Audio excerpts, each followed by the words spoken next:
అందరికీ జై భీమ్. ప్రపంచవ్యాప్తంగా ఆంధ్రప్రదేశ్లో జరిగినటువంటి సార్వత్రిక ఎన్నికల్లో జగన్మోహన్ రెడ్డి గెలుస్తాడా, చంద్రబాబు నాయుడు గెలుస్తాడని చెప్పేసి ఉత్కంఠంగా కూడా ఎదురు చూస్తున్నటువంటి ప్రపంచవ్యాప్తంగా ఉన్న తెలుగు వారందరికీ కూడా ఈ వీడియో ద్వారాగా కొన్ని చెప్పదలుచుకున్నాం.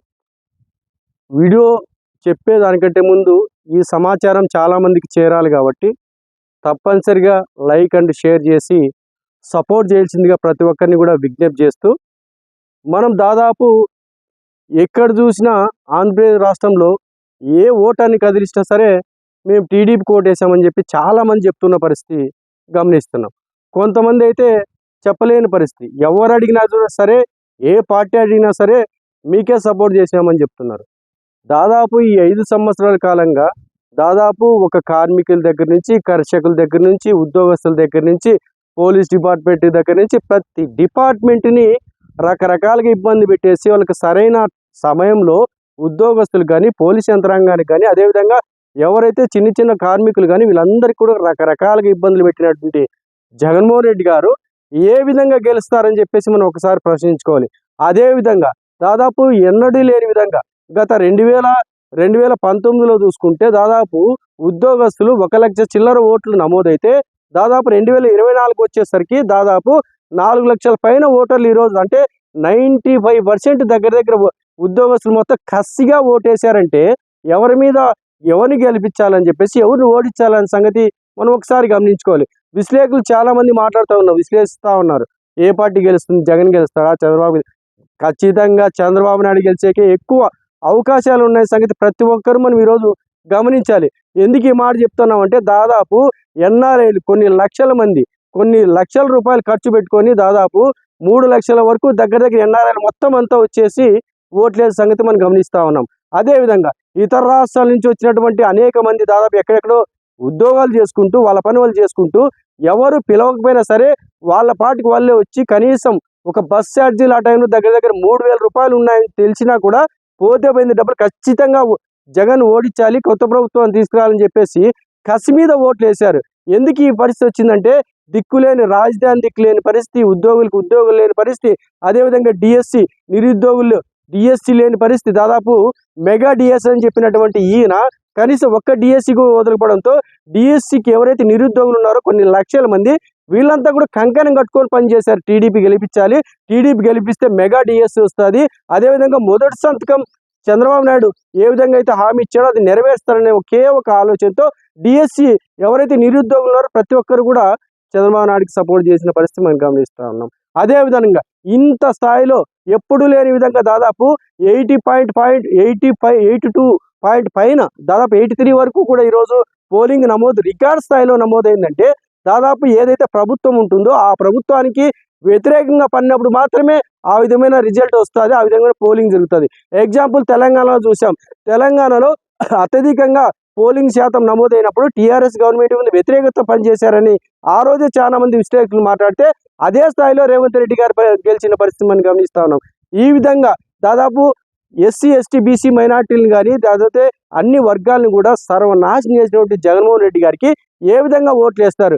ఎస్సీ ఎస్టీలను అయితే మరీ దారుణంగా హింసించి ఎక్కడికక్కడ కొట్టి కేసులు నమోదు చేసి శిరోమండనం చేసి డాక్టర్లు చంపించి ఇంత దారుణమైన పరిస్థితి మన రాష్ట్రంలో చూసిన తర్వాత ఎవరైనా సరే మరి వైసీపీ ప్రభుత్వం రావాలని చెప్పి కోరుకుంటారా? అయితే చాలామంది ప్రజలు ఇప్పటికి కూడా పొరపాటున తెలుసో తెలియక మనం బయటకు చెప్తే రేపొద్దున మరీ వీళ్ళే వస్తే మా పరిస్థితి ఏంటని చెప్పేసి చాలామంది ఓటర్లు ఎవరికైతే ఓటేస్తారో వాళ్ళు చెప్పలేని పరిస్థితి ఉండడం వల్ల కొంత ఏదైతే ఈ నిశ్శబ్ద వాతావరణం లేకపోతే ఈ భయానికి కూడా సామాన్యులు భయపడే పరిస్థితి వస్తూ ఉంది. అదేవిధంగా 2019కి ముందు దాదాపు చంద్రబాబు నాయుడు గారు అప్పుడు ప్రభుత్వంలో ఉన్నప్పుడు చంద్రబాబు నాయుడు గెలుస్తాడని చెప్పేసి అనేక సందర్భాల్లో చాలామంది చాలా స్ట్రాంగ్గా కాన్ఫిడెన్స్గా చెప్పారు. ఎందుకంటే అప్పట్లో పసుపు కుంకుమ కానీ అనేక ఇతర దేశాల నుంచి పెట్టుబడులు కానీ లేకపోతే పోలవరం దాదాపు 80% పూర్తి చేసిన సంగతి చంద్రబాబు నాయుడుకి ఉండడం వల్ల అప్పట్లో చాలామంది ఏమనుకున్నారంటే ఎవరైతే ఆ టీడీపీ సానుభూతి పరులు, టీడీపీకి పనిచేసిన వ్యక్తులు చాలామంది చాలా రకాలుగా ఏం మాట్లాడంటే ఖచ్చితంగా చంద్రబాబు నాయుడే మరొకసారి వస్తారని చెప్పి చంద్రబాబు నాయుడు సంబంధించిన వ్యక్తి చాలామంది 2019లో చెప్పిన పరిస్థితి. అయితే ఒక్క ఛాన్స్ పేరుతో జగన్మోహన్ రెడ్డి గారు అదేవిధంగా రాజశేఖర రెడ్డి కొడుకుగా ఖచ్చితంగా ఈ రాష్ట్రానికి ఏదో దశ దిశ మార్చగలుగుతారని చెప్పేసి చాలామంది ఉద్యోగాల దగ్గర నుంచి నిరుద్యోగుల దగ్గర నుంచి ప్రతి ఒక్క వర్గం కూడా అప్పట్లో జగన్మోహన్ రెడ్డి గారికి పనిచేసి జగన్మోహన్ రెడ్డికి ఓటు చేసిన పరిస్థితి. అప్పట్లో కూడా మనం చాలా సందర్భంలో చాలా మందిని మనం మాట్లాడినప్పుడు ఓట్లు ఎవరికి వేసామంటే ఎవరికి అడిగినా ఎవరు సానుభూతి పనులు వాళ్ళకి చెప్పుకుంటూ పోయినా తప్ప మేము జగన్మోహన్ రెడ్డికి వేసామని చెప్పి ఎవరు చెప్పిన పరిస్థితి మనకు లేదు అప్పట్లో. అదేవిధంగా ఇప్పుడు పోల్చుకుంటే 2024లో ఇంత నిశ్శబ్దంగా ఇంత స్థాయిలో పోలింగ్ పెరిగిన తర్వాత కూడా మనకి ఇంకెందుకు డౌట్? ఖచ్చితంగా కూటమి దాదాపు 120 పై సీట్లు కూటమి గెలిచే అవకాశాలు దాదాపు 99% ఉన్నాయనే సంగతి విశ్లేషకులు కానీ లేకపోతే అందరూ కూడా ఎవరైతే మేధావులు కానీ ప్రతి ఒక్కరు కూడా అదే ఆలోచనతో ఉన్నారో అదే విధంగా కూడా జరుగుతుందని చెప్పేసి మేము కూడా నమ్ముతా ఉన్నాం.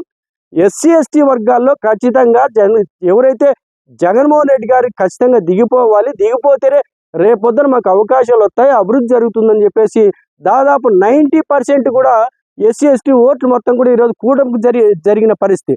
అదేవిధంగా మందాకృష్ణ మాదిగ గారు దాదాపు ఈ రాష్ట్ర వ్యాప్తంగా ఉన్నటువంటి ఎంఆర్పిఎస్ కమిటీల ద్వారాగా ప్రతి ఒక్క వర్గం కూడా కూటమికి పనిచేసిన సంగతి మనం గమనిస్తా ఉన్నాం.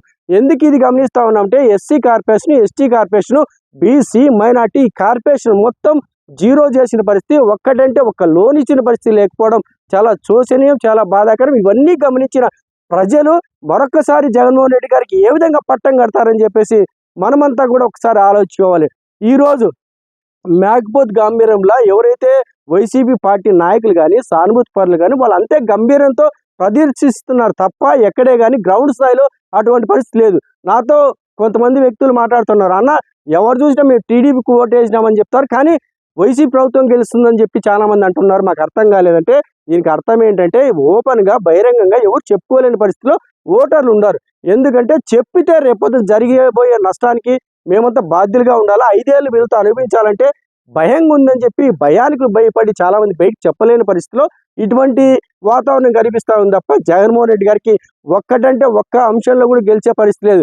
వ్యవస్థలు మొత్తం అంతా చేతిలో పెట్టుకొని, పోలీస్ యంత్రాంగాన్ని మొత్తం చేతిలో పెట్టుకొని, అదేవిధంగా కార్పొరేషన్ మొత్తం అంతా నిధులు మొత్తం దారి మళ్లించి ఏ విధంగా మిమ్మల్ని గెలిపిస్తారని చెప్పి జగన్మోహన్ రెడ్డి గారు చాలా మంది ఆలోచించుకోవాలి తప్ప, కానీ ఎవరైతే ఈ రోజు ఉన్నట్టు వైసీపీ ప్రభుత్వాన్ని సానుభూతి పరులు కానీ పార్టీ నాయకులు కానీ గంభీరాన్ని ప్రదర్శించడం వల్ల చాలా మంది ఎవరైతే సామాన్యులు ఉంటారో వీళ్ళకు కొత్త రకమైన ఆలోచనలు వస్తున్నాయి. ఏ విధంగా వస్తున్నాయంటే మళ్ళీ వైసీపీ గెలుస్తుందేమో అని.